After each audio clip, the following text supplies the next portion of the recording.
वालेकुम dear students. आज हमने अपना जो नेक्स्ट टॉपिक डिस्कस करना है डिस्पेंसर का, वो है कोलेरा। कोलेरा क्या होता है? Cholera is an infection of large intestine characterised by severe diarrhoea. ये लार्ज इंटेस्टाइन का इन्फेक्शन है, ठीक है, जिसमें क्या होता है, सीवियर डायरिया होता है, which cause dehydration and loss of electrolyte. जब डायरिया होगा तो डेफिनेटली डिहाइड्रेशन हो जाएगी, पानी की कमी हो जाएंगी, जो हमारे इलेक्ट्रोलाइट्स हैं लाइक सॉल्ट्स हैं, सोडियम है, पोटासियम है, वो लॉस हो जाएंगे। If left untreated cholera can be fatal. अगर हमने इसको ठीक ना किया तो ये फैटल हो सकता है, हमें नुकसान पहुंचा सकता है। क्या वजूहत होंगी, काजेज़ होंगी? It is cause by eating food और drinking water contaminated with the bacterium called Vibrio cholerae. Vibrio cholerae एक ऐसा बैक्टीरिया है, ठीक है, जो किसमें पाया जाता है? कंटेमिनेटेड, आलूदा फूड या पानी में पाया जाता है, ठीक है। जब हम उसको खाते हैं फूड को, हमें नहीं पता उसमें बैक्टीरिया है या नहीं। मोस्टली जो बाहर की चीज़ें होती हैं, ठीक है, उनमें ये बैक्टीरिया पाया जाता है। क्यों? क्योंकि वो कंटेमिनेटेड होती है। मोस्टली जो लोग ये इसको बना रहे होते हैं वो हाथ नहीं धोते, तो उनके हाथों के थ्रू भी ये चीज़ें, ये जो बैक्टीरिया है वो ट्रांसफ़र कर सकता है फूड में। Vibrio cholera is a gram negative comma shape bacteria. ये ग्राम नेगेटिव बैक्टीरिया है, ठीक है। माइक्रोबायोलॉजी में हमने पढ़ा था ग्राम नेगेटिव क्या होता है, ठीक है। कोमा शेप होती है इसकी, जिस तरह आपको नज़र आ रहा होगा, कोमा शेप होती है इसकी, और इसकी फ्लैजेला होती है, जिसकी वजह से ये मूव कर सकता है। उसके बाद कोलेरा काजेज नेक्स्ट पढ़ते हैं। Vibrio cholerae, the bacterium that cause cholera is usually found in food और water contaminated by faeces from a person which is the infection. Vibrio cholerae bacteria है जो कोलेरा का काज करता है, ठीक है। और क्या होगा, ये फूड और वाटर में पाया जाता है। जिस तरह फीसिस हैं, किसी को डायरिया है, लेट्स सपोज इन्फेक्टेड है वो, उसको कोलेरा है, अगर उसमें बैक्टीरिया होगा, ठीक है, वो क्या करेगा, वो आगे फूड में और वाटर में मूव कर जाएगा। म्यूनसिपल वाटर सप्लाई, जिस तरह सेवरेज सिस्टम होता है, ठीक है, अगर कोई ऐसा वाटर जहाँ इकट्ठा होता रहा और फिर आगे वो फर्दर गवर्नमेंट सप्लाई करिए, उसमें बैक्टीरिया होता है। अगर हम उसको बॉयल ना करें, हम ऐसे पी लें, तो वो भी कोलेरा काज करता है। Ice made from municipal water, जिस तरह हम वाटर सप्लाई किया जाता है, ठीक है, उससे बर्फ़ बनाई जाए और वो हम अपनी हाउस सप्लाईज में यूज़ करें, तो वो भी कोलेरा काज कर सकता है।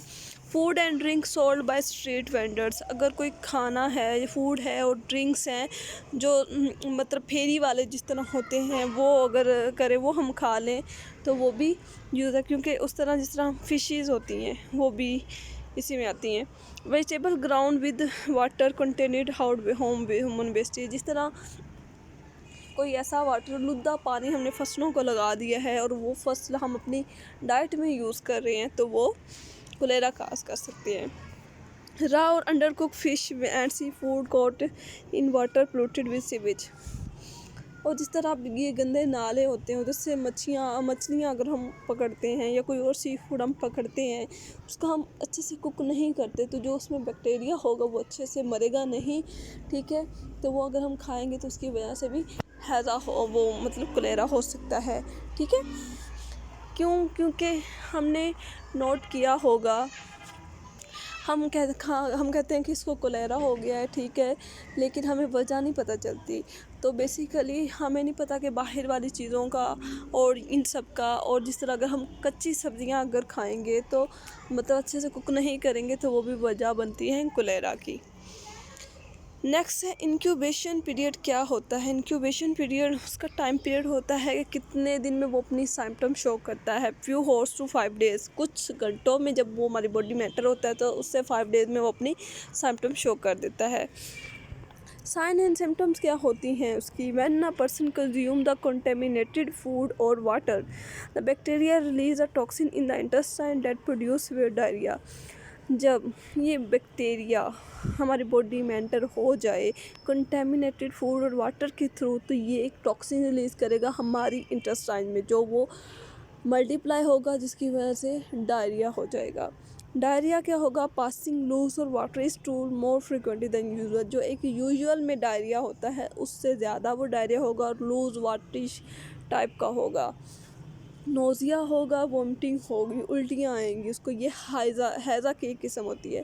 डिहाइड्रेशन हो जाएगी जिसमें सनकन आइज, आँखें अंदर चली जाती हैं, ठीक है। ड्राई मुंह हमारा सूखता है। एक्सट्रीम थर्स्ट, हमें प्यास बहुत ज़्यादा लगती है। एंड शिवर्ड स्किन, हमारी स्किन पे झुर्रियाँ टाइप सी आ जाती हैं। क्यों? क्योंकि हमारे में पानी की कमी हो जाती है। Muscles cramp due to loss of electrolytes, हमारे जो मसल्स हैं वो क्या होते हैं, वो दर्द करना शुरू हो जाते हैं, ठीक है। क्रैम्प्स पड़ जाते हैं। उसके बाद कोलेरा ट्रीटमेंट क्या होगा, there is a vaccine of for cholera, cholera में हम वैक्सीन लगवाते हैं, ठीक है। उसके अलावा antibiotics are given to combat germs, antibiotics हम देते हैं क्योंकि ये बैक्टीरिया है, तो एंटीबायोटिक्स इसकी ग्रोथ को ख़त्म कर देती है। ड्रिप्स लगवाते हैं जिसमें इलेक्ट्रोलाइट्स होते हैं जो हमारे इलेक्ट्रोलाइट्स की कमी को पूरा करते हैं। उसके बाद ORS देते हैं, oral dehydration salt is given to dehydrate body and maintain body electrolyte level, ताकि वो हमारी जो डिहाइड्रेशन की कमी है उसको पूरा करे और हमारे इलेक्ट्रोलाइट्स के लेवल को पूरा कर दे। तो ये क्या होती है हमारी ट्रीटमेंट। उसके बाद प्रिवेंशन, एहतियाती तदबीर क्या होंगी, हमने washing fruits and vegetable, fruit जो वेजिटेबल्स उसको अच्छे से धोना है, ठीक है। Wash hand with soap and water frequently, जो हमारे हाथ हैं अगर हमने कोई ऐसी चीज़ खाने लगे हैं तो उससे पहले हमने अपने हाथ और को धोना है। उसके बाद drink only soft safe water, boil water दो पीना है हमने, ठीक है। Eat food that completely cooked, और वो खुराक खानी है जो अच्छे से कुक होगी। ओके, हमारा टॉपिक आज का कंप्लीट हुआ। नेक्स्ट हम फर्दर डिस्कस करेंगे। ओके, अल्लाह हाफिज़।